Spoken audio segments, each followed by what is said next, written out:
మరమరాలు negative ఎనర్జీకి ఆహారం అని అదే మీరు ఎలా అయితే అన్నారో కొన్ని దేవాలయాల్లో వాటిని ప్రసాదం కింద కూడా ఇస్తూ ఉంటారు కదా గురుగారు. దేవాలయాలు ఎవరు నాన్న?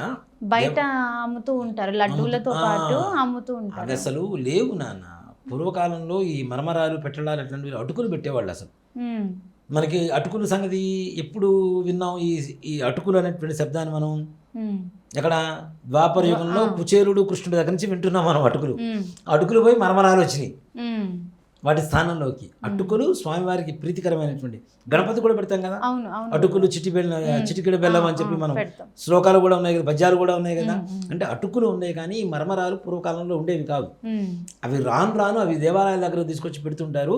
ఈ మరమరాలు ఇంకో సందర్భంలో కూడా పెడుతుంటారు. ఇప్పుడు లేదు, తగ్గిపోయింది. పిల్లలు అక్షరాభ్యాస సమయంలో పెడతారు.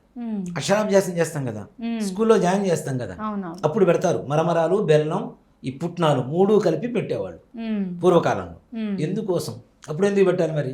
అప్పుడు కూడా భూతబలి. పిల్లవాడు విద్యాభ్యాసం ప్రారంభం, వీడి జ్ఞానం మొదలవ్వబోతోంది. అలాంటి సమయంలో కూడా అజ్ఞానాన్ని వీడికి ఇవ్వడానికి చుట్టుపక్కల ఉండేటువంటి భూత ప్రేత పిశాచాలన్నీ కూడాను వీడిని ఆవహించుకొని చుట్టూ ఉంటాయి. వాటిని సంతృప్తిపరచాలి. వాటిని సంతృప్తిపరిస్తే ఏమవుతుంది?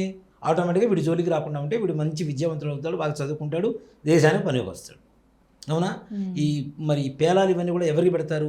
చుట్టుపక్కల ఉండేటువంటి పిల్లలకి పెడతారు. కొత్తగా ఏ క్లాసులో అయితే జాయిన్ అవుతున్నారో ఆ క్లాస్ పిల్లలందరికీ పెడతారు.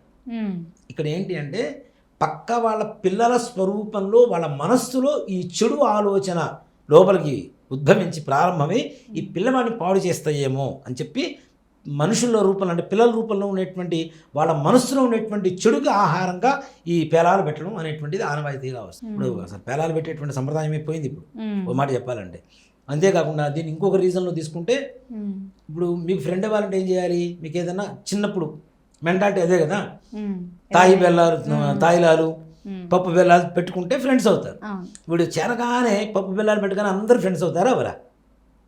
2 రకాల ప్రయోజనాలు ఉన్నాయి.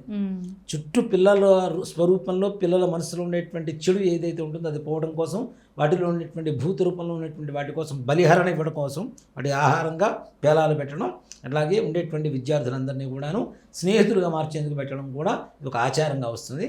తప్పనిసరిగా ఇప్పుడు చాక్లెట్లు, బిస్కెట్లు, పిజ్జాలు, బర్గర్లు ఇస్తున్నారు, కానీ ఇవి కాదు ఇవ్వాల్సింది. ఇవి ఇస్తే మీ పిల్లలతో తోటి పిల్లలు మంచి సన్నిహితంగా ఉంటారు.